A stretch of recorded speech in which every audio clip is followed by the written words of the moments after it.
Bonjour, merci à tous de nous rejoindre. C'est l'heure de l'invité du journal.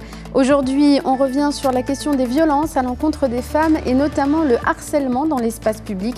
Le sujet est en effet remis à l'ordre du jour à la triste faveur de cette affaire qui secoue le Maroc cette semaine, celle de l'agression sexuelle commise par des mineurs sur une jeune fille dans un bus à Casablanca. Cette affaire suscite de nombreuses questions, tant sur les raisons de ces phénomènes de violence qui paraissent de plus en plus fréquents que sur les moyens et notamment les politiques publiques pour les endiguer. On en parle donc aujourd'hui avec notre invitée, Madame Narima Chiraoui. Merci beaucoup de nous avoir rejoints. Madame Chiraoui, vous êtes experte sur les questions de genre, vous êtes chercheur activiste auprès des associations féministes et puis vous êtes aussi professeur-chercheur à l'Institut national des sciences d'archéologie et du patrimoine.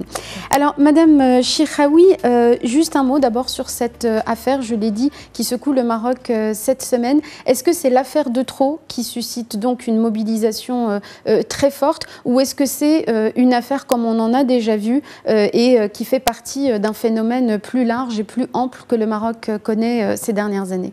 Je serais tentée de dire que toute affaire de violence contre les femmes est une affaire de trop. Maintenant, effectivement, le fait que certains événements sont médiatisés, et Dieu merci, entre autres grâce aux nouvelles technologies de la communication, ça permet un peu de raviver la mémoire qui malheureusement scotomise très vite certains phénomènes similaires comme la violence contre les femmes. Je rappellerai juste Amina Filali en 2012, Khadija Saoudi en 2015-2016, qui justement se sont donné la mort. Une, elle s'est immolée, la dernière, et la première, elle s'est suicidée avec le poison au rat. Donc c'est juste pour dire que... Pour éviter d'épouser leurs violeurs. Pour éviter d'épouser leurs violeurs et surtout pour éviter une mort sociale. Parce que ce qu'il faut savoir, c'est que quand on vient à être violé ou à être agressé sexuellement, on entame un processus de mort symbolique qui s'installe. Alors, vous avez rappelé deux de ces affaires qui ont effectivement beaucoup marqué les consciences. Est-ce qu'on dispose de chiffres et de statistiques aujourd'hui au Maroc pour évaluer les violences à l'encontre des femmes et notamment celles qui s'exercent dans l'espace public et qui produit ces statistiques aujourd'hui ? Alors, nous disposons de chiffres qui, ma foi, ne sont pas, en tout cas, réactualisés. À l'échelle nationale, nous avons donc une enquête de prévalence qui a été menée par le Haut Commissariat au Plan en 2009-2010. Voilà. Relativement diffusée, mais très peu utilisée, parce que quand on a des chiffres, c'est bien. Faut-il les utiliser justement pour assurer et mettre en place le nécessaire? Je crois que là, il y a énormément de choses à dire. Maintenant, par rapport aux violences sexuelles, si ma mémoire est bonne, nous sommes aux alentours de 8% à peu près au Maroc. Nous avons aussi un autre mécanisme de collecte des données, mais qui, donc c'est le système d'information intégrée, multisectorielle, mais qui marche très peu. En tout cas, il a été apparemment redynamisé en 2013, parce qu'il a été mis en 2009. Mais aussi, il faut se poser des questions sur l'usage de ces données. Donc voilà, à l'échelle internationale, si vous m'interpellez par rapport aux chiffres, je vous dirai des chiffres qui donc, nous sont livrés par l'OMS, et l'OMS qui considère la violence comme un problème de santé publique. Alors, concernant les violences sexuelles, nous sommes aux alentours de 17% pour les filles, voire de 6,7% pour les garçons. Dans 70%, ce sont des viols. Et ce sont des viols qui sont commis par des proches ou des personnes connues. Donc là, je suis en train de parler de chiffres, mais en même temps, je révèle les mécanismes...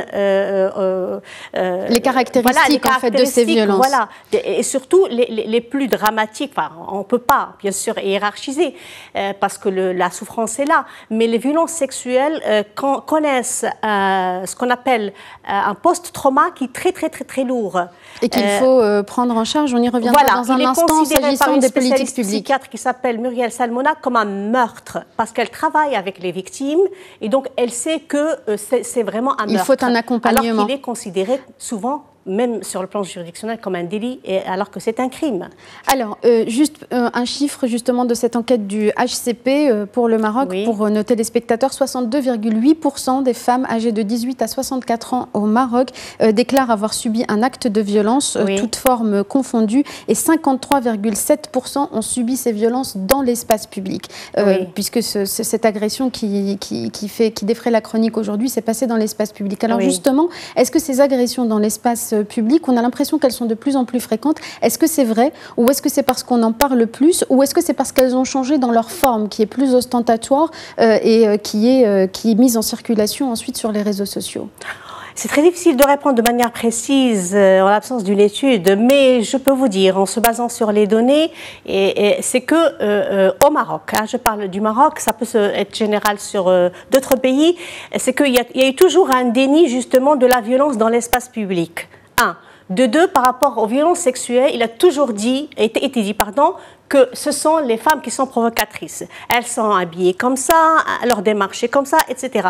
Donc il y a voire elles n'ont pas à être là, tout simplement. Le harcèlement sexuel donc révèle qu'il y a un déni et il y a justement il n'y a pas une volonté pour reconnaître justement que cette violence elle est subie dans l'espace public à toute heure de la journée, que ce soit à minuit ou à 9h du matin. Donc on peut subir ces formes de violence.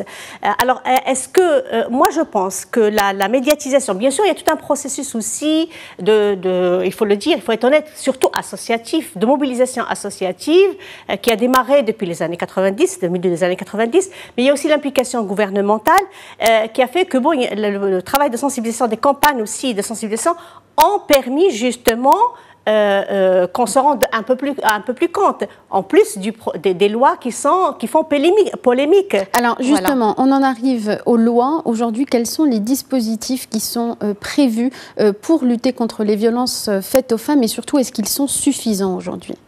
Alors, ils sont complètement, non seulement insuffisants, de quoi disposons-nous mais les projets, précisément? Ce dont nous disposons actuellement, c'est un projet de loi. Mais je l'ai toujours dit, c'est une mouture de 2013, vous voyez le lapsus, alors que c'est depuis 2006 que ce projet de loi est proclamé par la société civile, mais aussi il s'impose de plus en plus de par l'ampleur qui a été révélée par cette enquête nationale de prévalence.